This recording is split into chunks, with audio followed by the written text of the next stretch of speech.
One. Hey, everybody. Welcome to Saturday morning's live. Sorry, it's Saturday morning. It's Friday. What day is it? Who knows? I was just talking with our guest today. I have no idea really what is happening right now.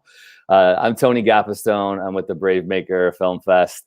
I am broadcasting from Redwood City, California, and we have been offering these live chats with brave makers from all over the country, trying to find ways that we can all connect and be inspired and cope. Let's just be transparent. We need to cope right now through this really challenging time, hoping that these conversations and the films that we're sharing through our virtual film fest are bringing you some awareness of yourself, some inspiration for what can be for the future, and really just maybe some good old fashioned comfort food in art form. So today's guest is a friend I just made, connected through the internet sometime last year, and met for the first time at Sundance Film Festival. We're going to chat all things show and business today. So welcome, Jim Cummings. Thank you, Tony. Jim Cummings is in East LA right now. So we're both in California. We're going to chat it out. We're going to invite you in the comments for wherever you're watching this. You can post questions or thoughts about Jim's work from the past. We're going to just dig into everything. So first of all, Jim, it looks like you got a haircut. Did you self-haircut? I did, yeah. My girlfriend helped me out with the back, but I have these dog trimmers and for our dog. And so I was able to get the majority of the top off and then the sides. Yeah, we were kind of well fit for it because we have a dog trimmer. It looks good. I'm a little jealous. Yeah, it's not bad. I'm at this day, like this is probably the day or week I'd be getting a haircut. So I'm feeling like dog trimmers sound really good right now. Yeah, it's actually really fulfilling to do it. And then you have a sink full of hair, and it's like, oh, that all of that I just shed from my body. And yeah, I love it.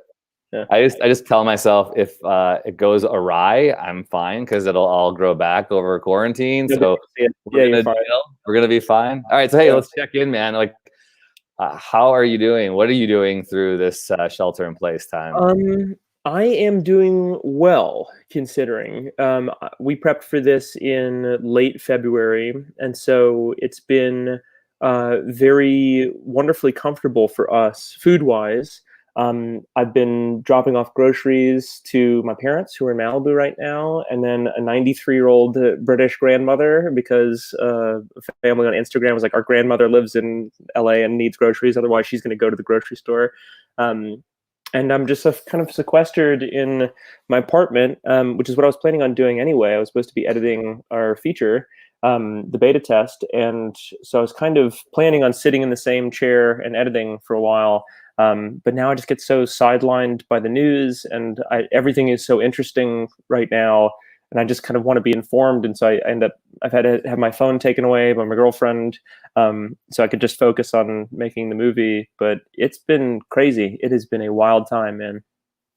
I think it's hard to go day by day sometimes without watching the news because things are happening and changing so quick. I went with like 2 days without watching something, and then all of a sudden I'm seeing there's some new reporting happening or some new stipulations. I'm like, wait, I don't want to be watching every day, but then I feel like I need to, because I know in some counties, if you're not wearing your mask, if you're outside, you're getting ticketed now. Yeah. It hasn't happened in my county yet, but some counties near us, a friend of mine was sharing that with me. So I thought, wow, like you kind of have to be, but then for your own mental state, which I want to talk a little bit about that too. Like how can we be better doing self-care as artists, especially when this is a really challenging time financially. There's a lot of stress, but then our projects, I mean, thankfully for you, you were not in the middle of production. Yeah. So it worked out for you to be in post, but still it's challenging being inside and alone. Yeah. Let's talk about that, of like what people can be doing now to be able to make money. But then also like, we are incredibly lucky. We have filmmaker friends who were in the middle of production on a movie, and then they had to have their production shut down, and they're working with child actors, and it's like, well, are they going to look the same, once this is over? And then when is it going to be over? And it's like, so many stressors that we are very privileged to not have. We were already in post with the movie. Yeah, man, I think so. I just shot a short film in our apartment as part of this shelter shorts thing. I don't know if I'll release it.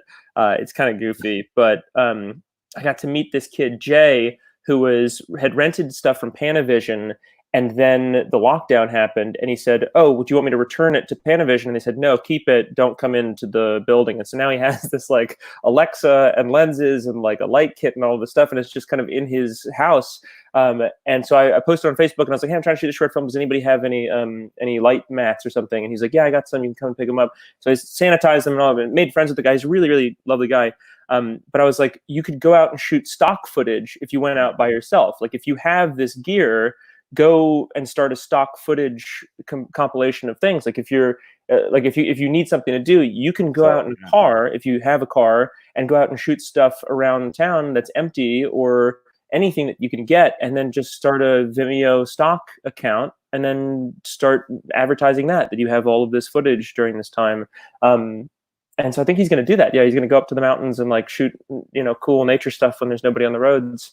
Because there's still like every commercial that I'm seeing right now is all stock footage. It's all like, empty roads or like woods and things. There's no reason why you can't go out and do that stuff safely.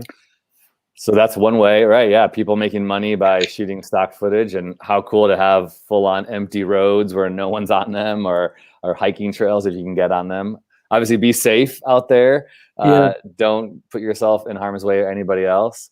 What other ideas, man? Like, what other ways can people be making money? I mean, obviously, we're all on our computers now, and I'm trying to figure out. Even with Bravemaker, we're trying to pivot. We were supposed to have our film fest in May. Beast, which we could talk about, was supposed to be there. We're trying to offer these things, these films, these selected films for our audiences for free right now, but if we don't ever have a public gathering in 2021, it's going to pose some challenges, for our organization, but as well as for our filmmakers. So I'm wondering how we can monetize chats and for everybody. Yeah, I guess that's it. Like Sundance's collab is getting a lot of viewership. I have people reaching out saying that they saw the masterclass thing that I did, and like that's a great thing to do, to be able to provide education for people during this time, because like, not only is a 3-hour lecture incredibly valuable, but also it means that people get to pass the time for 3 hours and learn something. I've been learning After Effects in the downtime just through like YouTube tutorials and reaching out to buddies and getting help. I don't know. And that's just a skill set that I have now where I don't have to go to somebody else to do it. I can literally do a screen replacement in my apartment, and that just saves money and time, and allows me to make something while I'm in this downtime. I don't know. I feel like I'm very lucky in that I have a camera and like some lenses that look good, where if we wanted to shoot some sort of like small thing in my apartment, we could do that. And I know not many people are in that position. And then also, like, we're not going to be able to do film sets the same way for the next year, probably. Like, from all of the scientists that I've heard speak, like, a vaccine for a coronavirus is very difficult to do. It's three of the 5 most common colds are coronaviruses. And if you could cure the common cold, you'd be a billionaire. Like, it's a very difficult thing to do. And so we're looking at probably a year, maybe more, of social distancing, according to everything that I've been reading. And that's just impossible to run a film set that way. You could probably make an animated series or something like that if everybody's in separate spaces. Animation is much easier to sequester, but for the most part, live action filmmaking is going to be, there's going to be such a drought of new content over the next 8 months, probably. Yeah, man, it is such a weird time. And I hate to say, like, we kind of all have to responsibly not do that, not make movies right now. But yeah, our industry is not the one that's probably the hardest hit. Like, all the studies I've seen of like over the last 6 years, where people are living paycheck to paycheck and like hand to mouth, and like the fact that people are living off of credit cards, all of that is kind of collapsing down right now, because if you only have a month before you run out of money, what do you do? Like, and as filmmakers, that's been our experience of like, we kind of just go between gigs and up between projects. So what do you do when you're kind of forced to stay at home and you still have to pay rent? It's a crazy thing. But yeah, I mean, like a bartender, like what is a bartender? Like, at least with film, you could learn like graphic design. You could reach out to people who like need that kind of thing done, like an ad agency, and then do it from your apartment. Like if you have computers in your apartment that you can do that, that's just one thing you can do. We are better set to survive this thing than most industries. I was thinking about the ways that I might be able to pivot to. I'm like, okay, so social media. I know how to do social media. Right. Are there any small businesses or people who want me to help them social media? So I think the balancing that tension of we were talking earlier off broadcast about how we're all going through this collective trauma. This is a new experience. We've been through, some of us, 9/11. We've been through school shootings. We've experienced a lot of pain in our world, but it's always been in these pockets, and we felt kind of the reverberations. This is the one time I feel like every single person in the whole world is going through something together. So how do we balance this? We're all going through some really traumatic pandemic, and so we got to give ourselves space and grace to deal, because I know some people feel like extreme pressure right now to learn the new skill or to hustle a side job, with the balance of, okay, I got to pay bills and I got to find a way, for however long we're in shelter in place, to keep afloat. I don't know, any thoughts on it? And by the way, if you're just tuning in, I'm Tony Gapistone. I'm with filmmaker, actor, producer Jim Cummings of Vanishing Angle.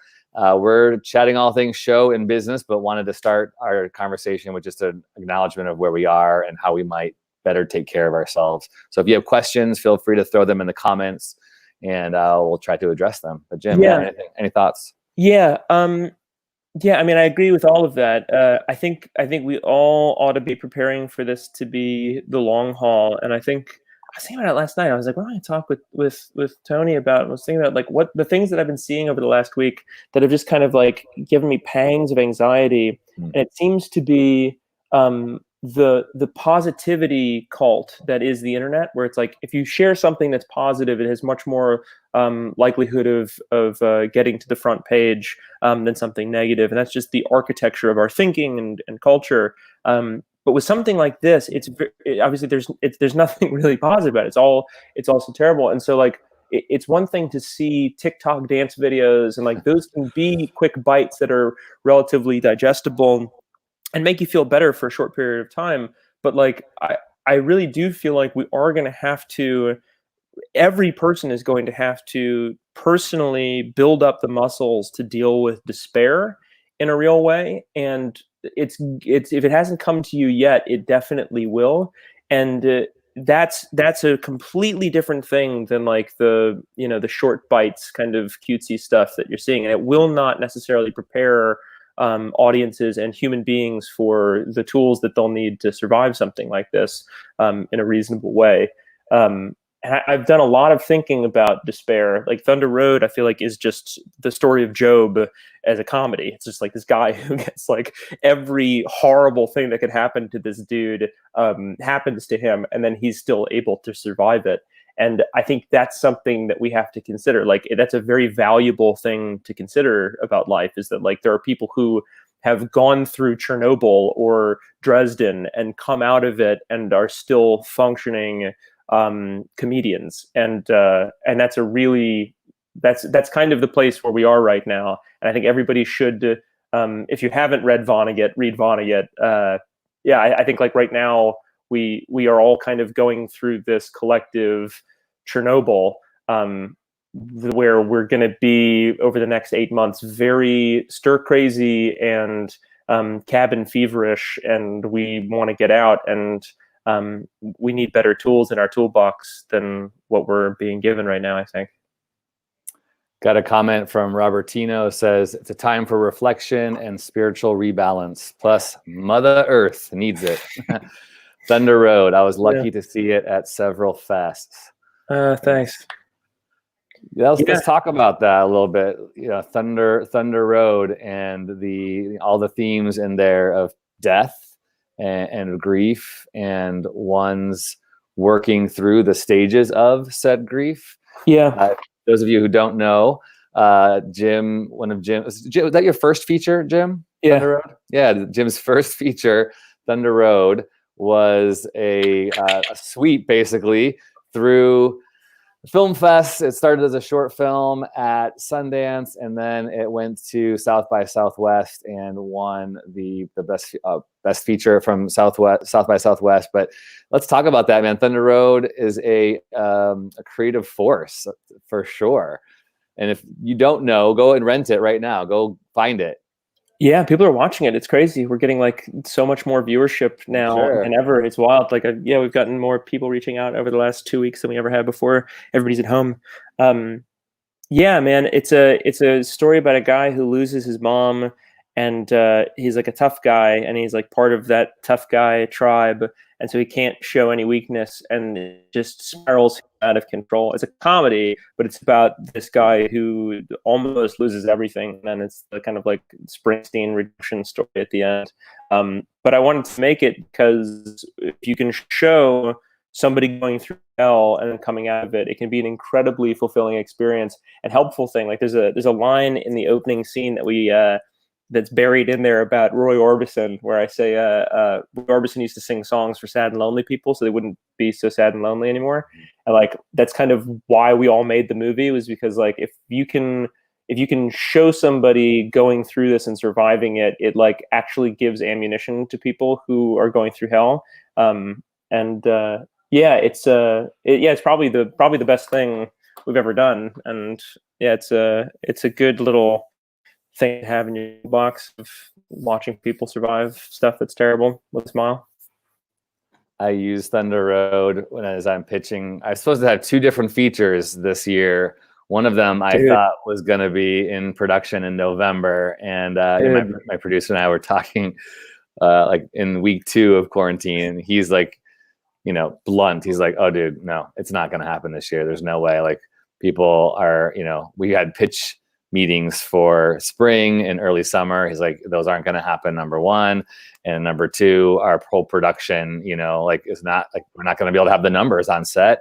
It's just going to be a whole different world. So you better think about making it, in 2021. I was like, oh, it's like such a depressing conversation. But all that to say, my film is about a family that has to deal with the overdose and death of their mother over Thanksgiving, and I call it a comedy.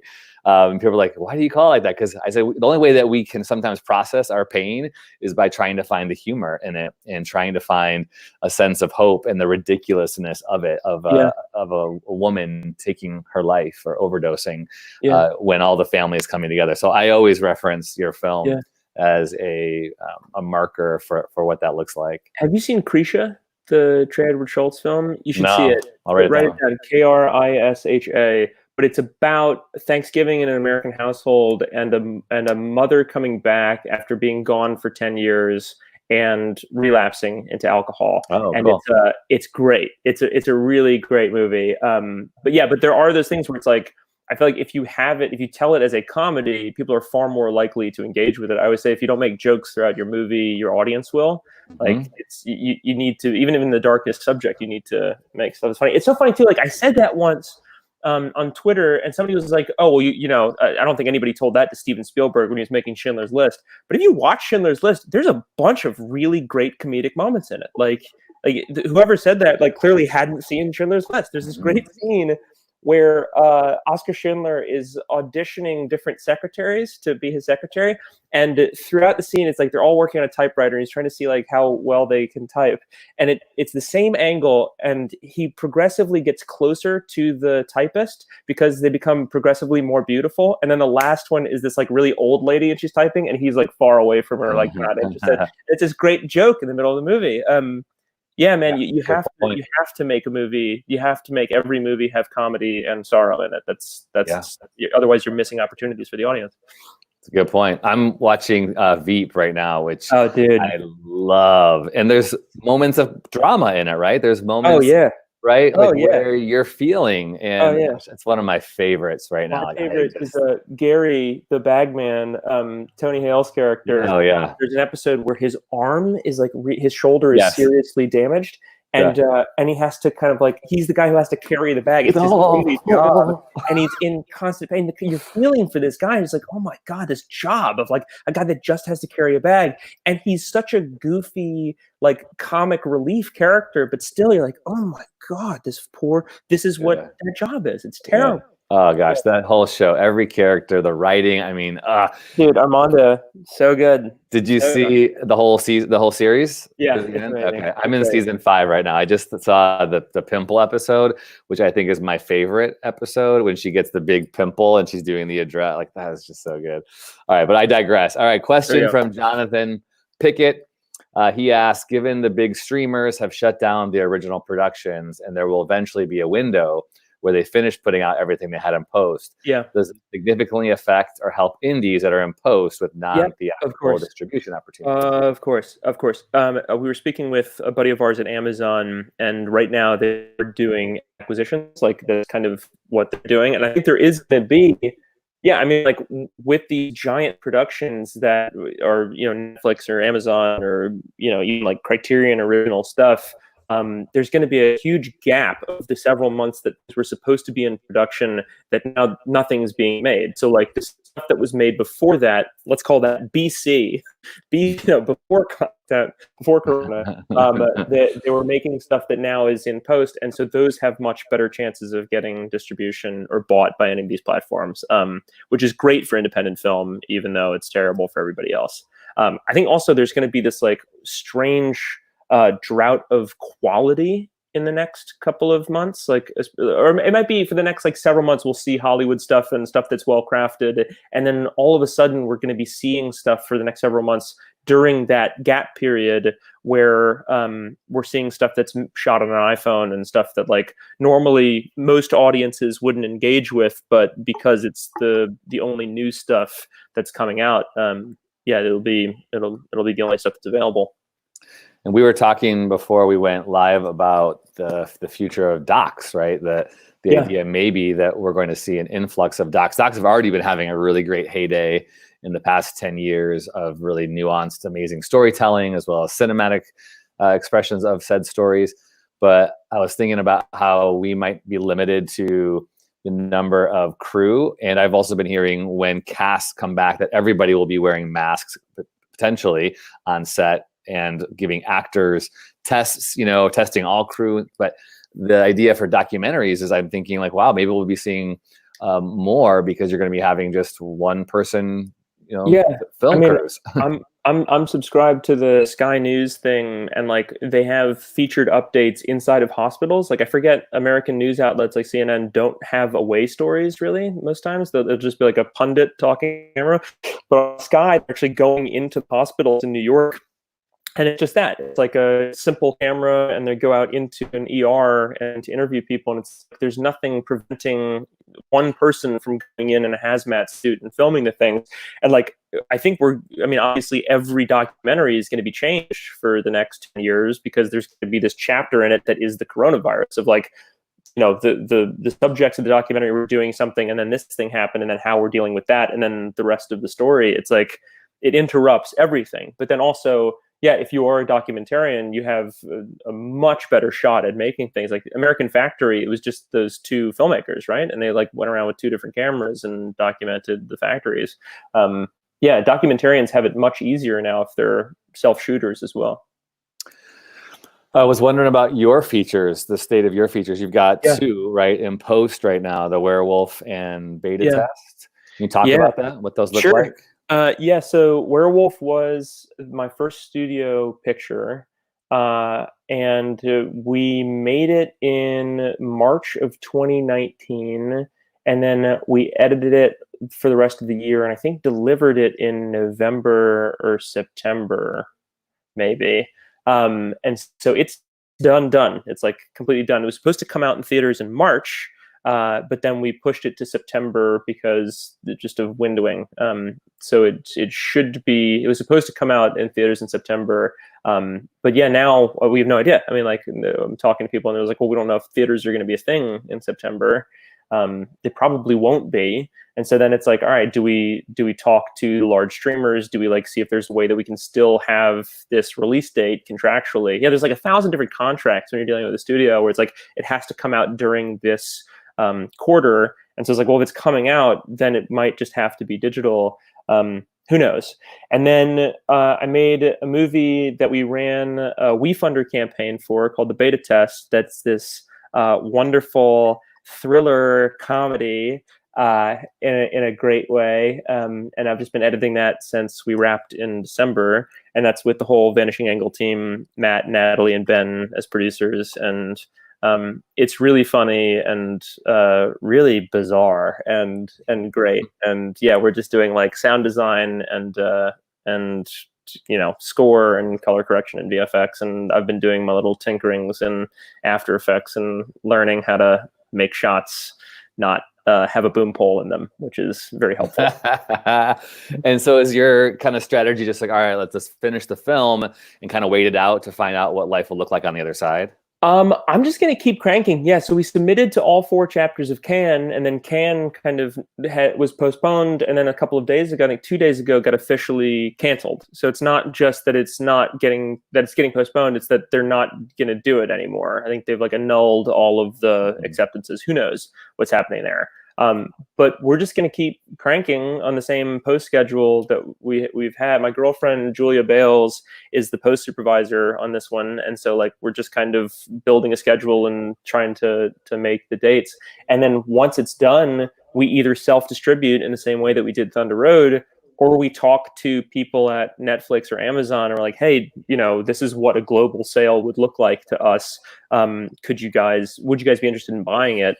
And then if not, then we just self-distribute in the same way that we've been doing. And that just means that we get a Quiver digital account built for the movie and we upload all the assets and it ends up on iTunes. And then we do international distribution by reaching out to buyers around the world. It's funny, like in this downtime, buying movies is still a thing. Like, I think we're talking to South Korea right now, some buyers in South Korea, about licensing the movie, and then they have their own streaming platforms and deals with them, but it's still like income since we own the property.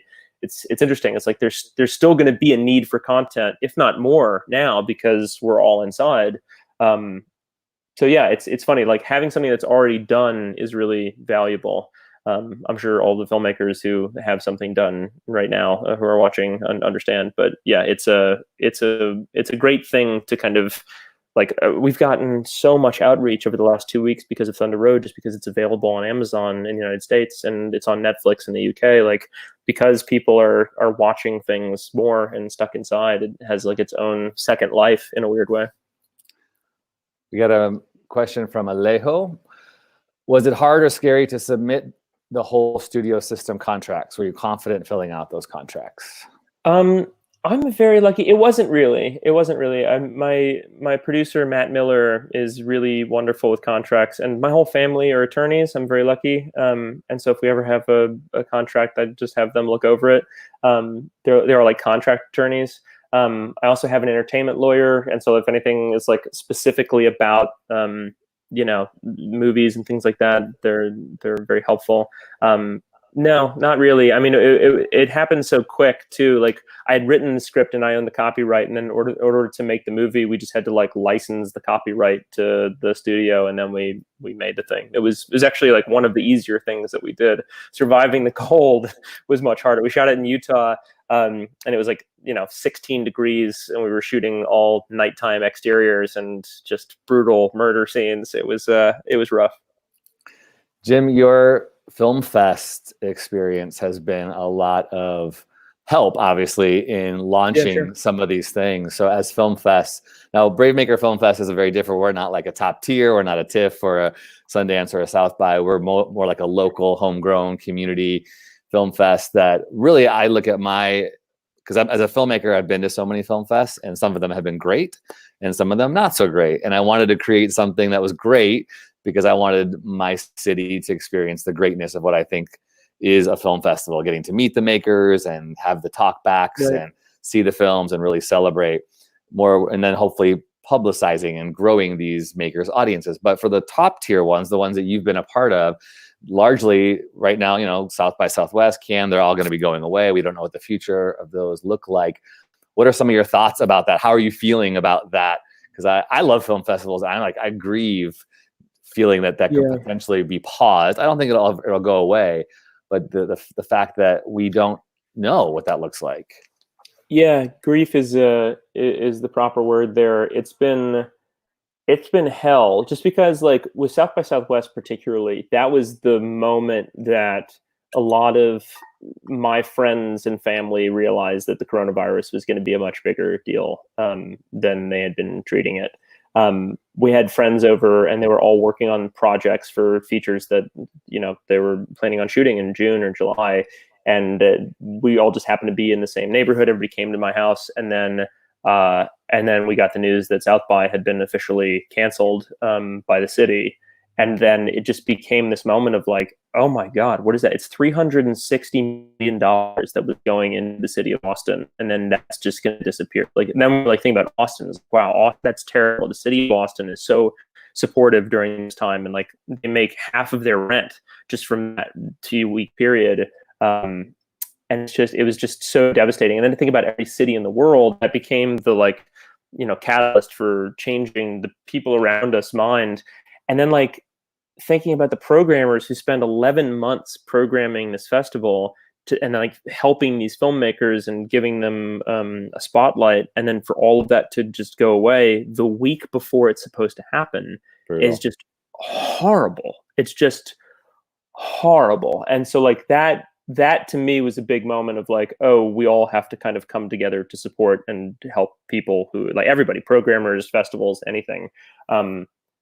Because and then what's the significance? It's like they're trying to do this Amazon deal. I think it's like not much money. I think like all the films in competition are going to share $150,000 for whichever one wants to go on the platform for 10 days. But then a lot of the films are opting out because it's like, well, it's going to get pirated immediately, which then prevents us from being able to have sales in different territories. And it's $150,000 that you'd split between 12 films. Like, what is the real value of this thing? Which is crazy, because like Amazon gave our film $100,000 non-recoupable for being on Prime in Amazon or in America and Canada for 2 years alone. So it's like it's a very different offer than what we got even 2 years ago. So I don't know what's happening. So a lot of filmmakers are preferring to just go directly. If it's going to go online, instead of it being on a festival's website, why wouldn't it go on Netflix or something like that? And so there is this loss for the community of independent curation, because you're in competition now on the internet with people who already are enormous streamers. Like, and so you end up losing real estate culturally in such a shitty way. I don't know. Grief is the proper, is mot juste, as the French would say. I wanted to shout out the way that we got connected was through writer Jeremy Hirsch. So my first South by Southwest was supposed to happen in March, and I was just super sad. So if you're just joining again, my name is Tony Gapastone. I'm with actor filmmaker Jim Cummings, and we're just chatting all things show, all things business. But again, I want to just make a plea and testify for how important it is to build relationships as creative people and filmmakers, actors, writers through the internet. And so, you know, this business is all about relationships and working with people and connecting with people that you like and are good to work with and are also talented. And I connected with Jim, I think just through Twitter, Instagram, like whatever, 2 years ago, stayed in touch, connected. He posted, which I want to talk about, a WeFunder program, fundraising thing for one of the other films. Then he posted another link for this film called The Surrogate, which was by a writer-director in New York. I checked it, clicked it. I was like, oh, this sounds interesting. Happened to be, I had a mutual friend with Jeremy from the Sundance Institute. Right. And all of a sudden I'm like, I'm helping bring this film to life. And I loved it. And I got an executive producer credit on The Surrogate. And I was like, then all of a sudden it gets into South by Southwest. I'm like, this is amazing.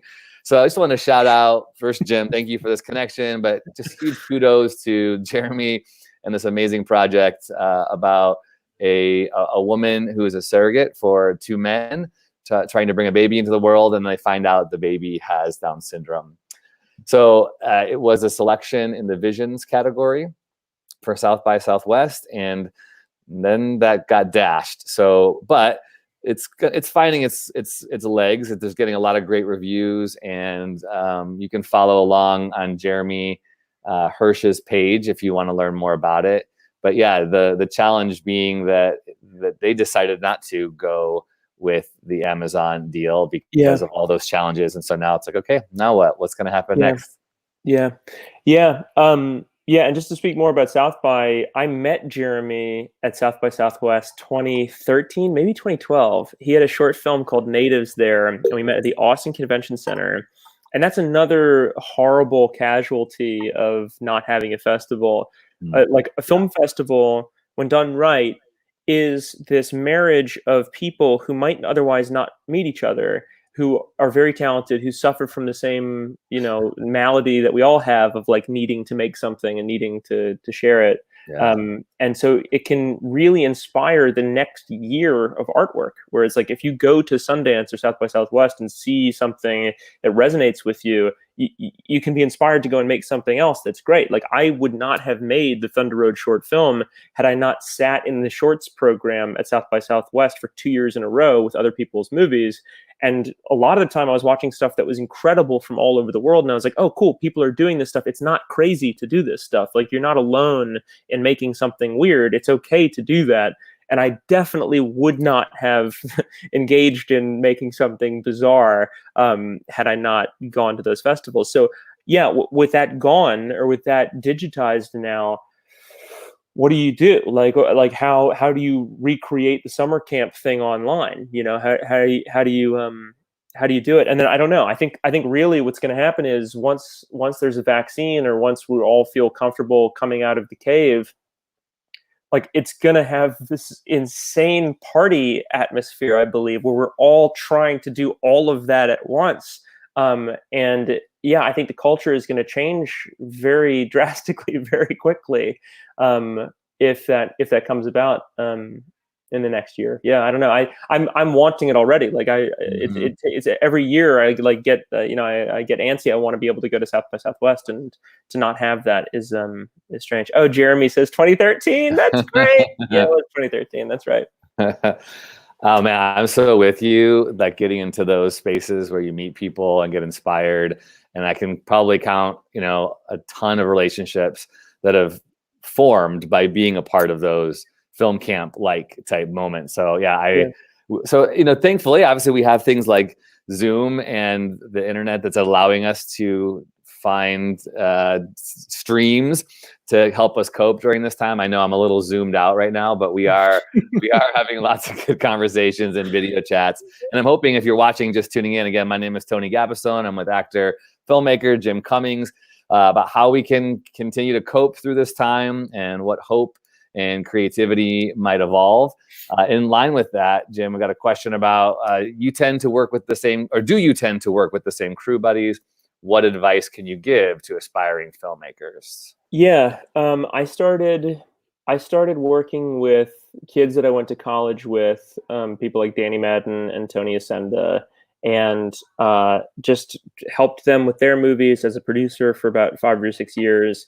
And then because of that, got in touch with the filmmaker magazine 25 New Faces. We were listed as this like animation house called Ornana that I was a part of, and then met Patrick Wang through that. And Patrick was making movies in upstate New York.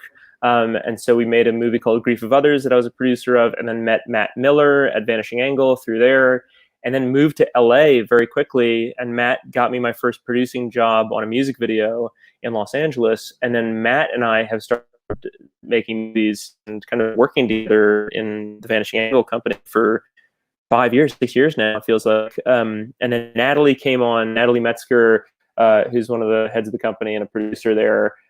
She came on to do the Minutes collection, which is 6 short films we made together that were all single takes after Thunder Road. And then Ben Wiesner, I was making movies with right outside of college, so 2009, 2010. And now he's my manager as well and my producing buddy. And so it's like, it just becomes these people who help filmmakers along. And I just accidentally turned into one in 2015.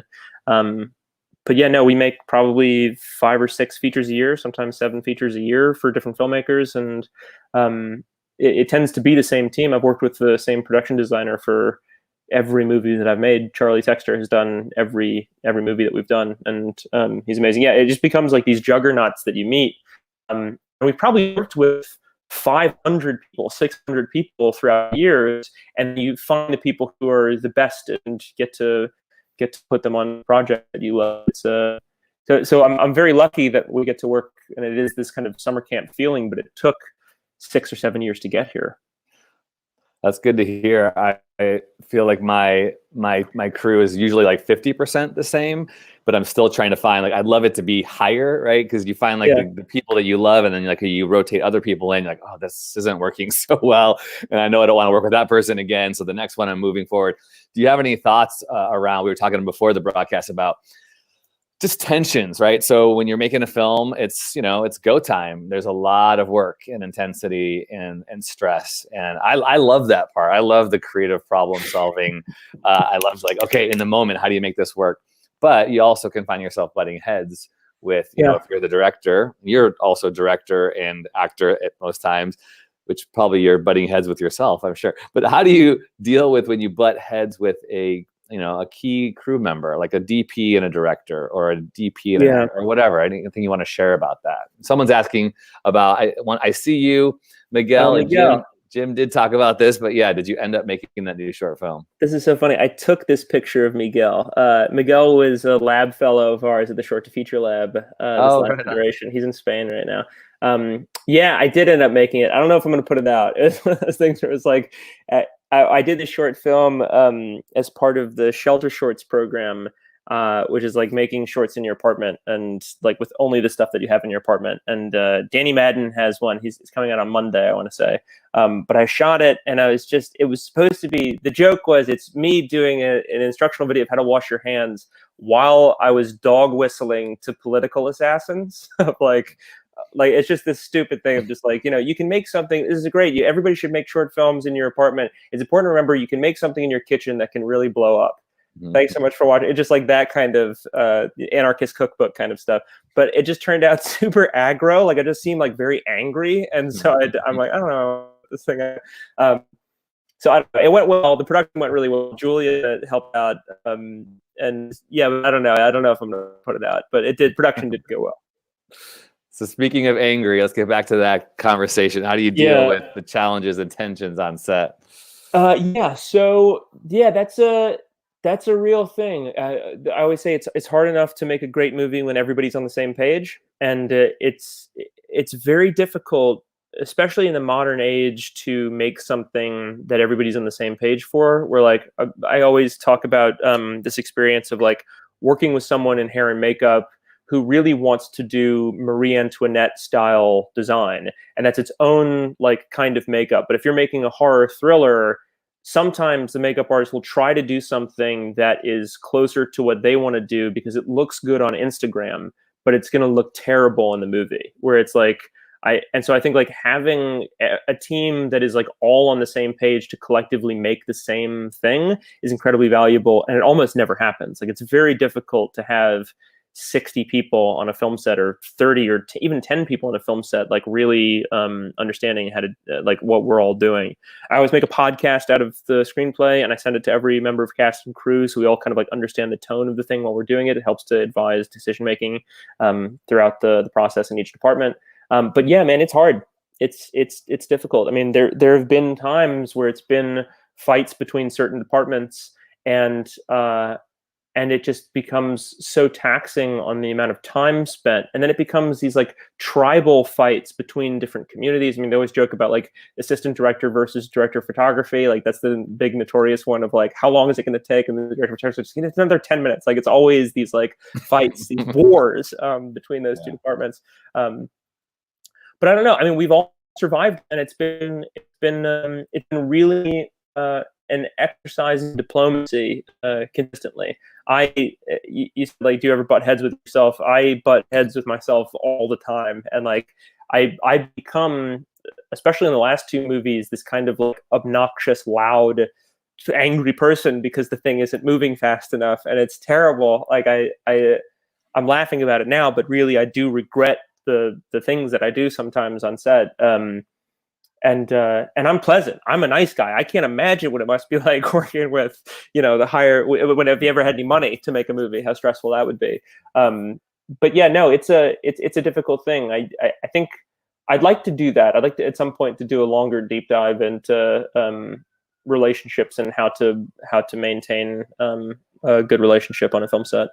Yeah, that's true. I mean, I love little tips and ideas. I know Greta Gerwig isn't the first person to do this, but I love that. I think she has name tags or lanyards for all of their crew members, and they have a question of the day, which one of the PAs goes around and puts a little sticker on everybody's tag, and that's the question you're supposed to dialogue with around people to try to help build some community. Yeah. I really appreciate that. I love the beginning of every day, just kind of having a quick powwow that hopefully reminds us we're all on the same page, because maybe the day before the tensions were so high and we left a little bit frustrated. But I think that's an interesting point you made about the makeup artist, the vision for what his or her Instagram page might look like, as opposed to what the vision for the film is. And I know I've heard directors talk about the tension with the DP, feeling like, are you making your reel, your cinematographer reel, or are we shooting my film? And I think that's hard. Like, you got to be honest with that. And I always feel like I don't want to hurt people's feelings. I want everyone to like each other. I want everyone to like me. I want you, because I usually like people. I'm pretty kind and gregarious, but at the same time, I go, if I feel like I'm being, like someone's going around behind my back, or maybe not fulfilling the directives I've given, then I'm like, what's happening here? Like, this is not cool. Yeah. Like, I want us all to love what we're doing together. And I never want to backstab, or I never want to talk bad about someone in front of the crew or in front of anyone. I always take people one-on-one. But that challenge of feeling like at the end of a project, when you walk away going, all right, okay, next time I'm not going to work with this person. It's just really rough. Yeah. And being able to have that conversation candidly to say, this is what I need, and I don't think we're a good fit to work together. It's hard. It's really hard to do. I think also that becomes I always want someone to leave the film really thrilled that they worked on a movie, and like that's a huge goal of mine. And like, you do that by making a great movie, and so they can be like, oh yeah, I made that movie, and that's a very helpful thing. But then also, like, I always want to be the diplomat, and so I sometimes become a diplomat at the expense of the movie. So like, I'll say stuff like, oh, it's okay, I'll fix it in post, or like, I'll learn After Effects to take this thing. It's not, let's just shoot it, let's just go for it. And then I end up like backloading all of the stress of the project onto myself, rather than like, I don't know, fixing the problem while you're there with 20 people making the thing happen. It becomes this like give and take seesaw thing constantly of working together and making sure that the movie's still going to be great. Yeah, if you want to be, I think that's a great tip about, if you want to be a great active member of the crew who gives back, is find a way to solve problems now and not put them off or blame somebody else or just complain about what that problem is without finding a solution. I think we're all really good at going like, here's the problem, but we should go, here's the problem and here's 15 different solutions. Let's work on it now. Let's get it done. I think that's who I want to work with. I like the type of people on set. That's the type of person I want to be, Yeah. All right, friends, we've got a few more minutes. If you want to post any questions, we have a personal question from Dustin. Should I release the dossier? So Dustin's one of my best friends in the world. And he keeps anytime I do anything inappropriate, he always says that he has a dossier on me that he's keeping secret tabs of everything that I've said or done, and that he'll eventually release just to destroy my reputation. There was like anytime I do anything, like we went swimming in my apartment, and I took my swim trunks off just so he could see the slightest bit of my butt as I was going into the bathroom to put clothes on. You would just shout things like, "It's going in the dossier. It's in the dossier. It's going in the dossier." Like, it's just yes, then release the dossier. Oh, I thought that was a film. I thought like this was a French film that was going to be released. It's Dustin messing with me on a live stream. That's great. All right, so Jim, coming up on the next we're in April right now. What stuff are you personally like doing, watching, enjoying for your own self? Other people's work. Actually, so I have been.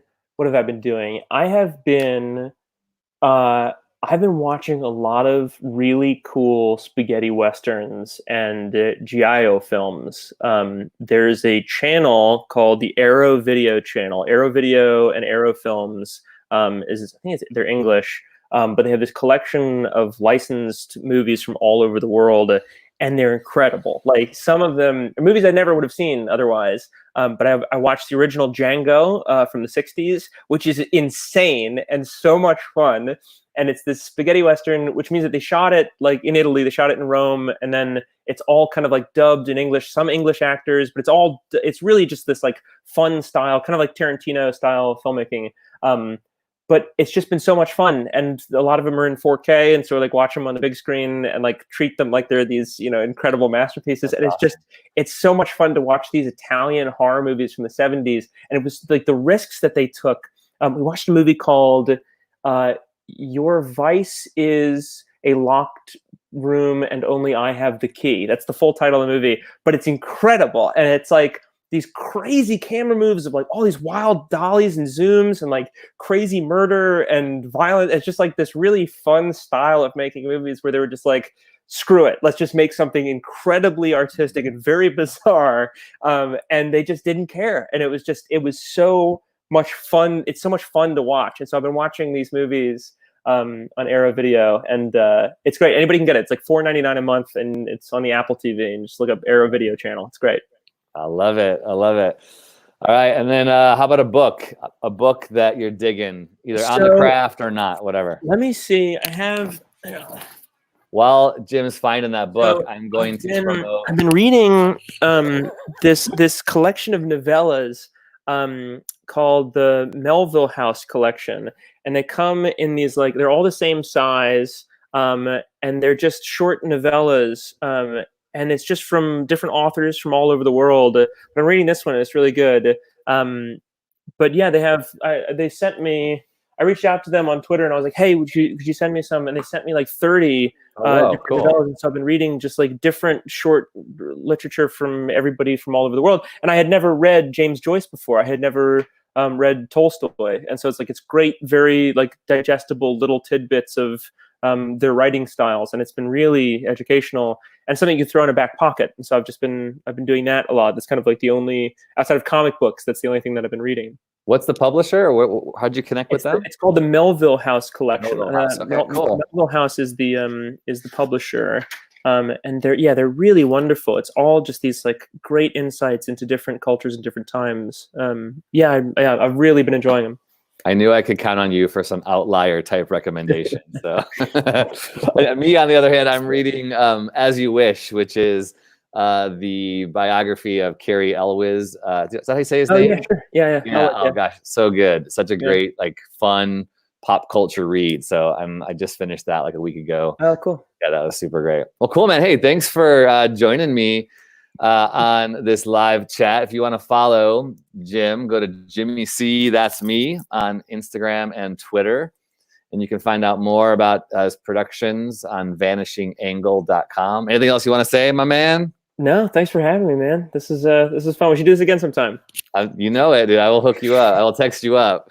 Thank you for always being someone who gives back to the filmmaker community. And yeah, ever since connecting with you, I've always been encouraged by what you do and how you do it. So thank you so much, man. I appreciate it. Thanks, Tony.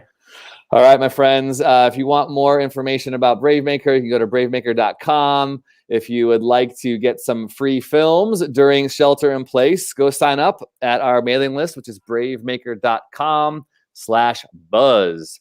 And we're sending out film links every week, and we're doing great live chats like this twice a week as well. So, and hey, we're a nonprofit. So if you have some extra cha-ching or some stimulus check out there, you can go to bravemaker.com/donate, or you can just text the word Bravemaker to 44321.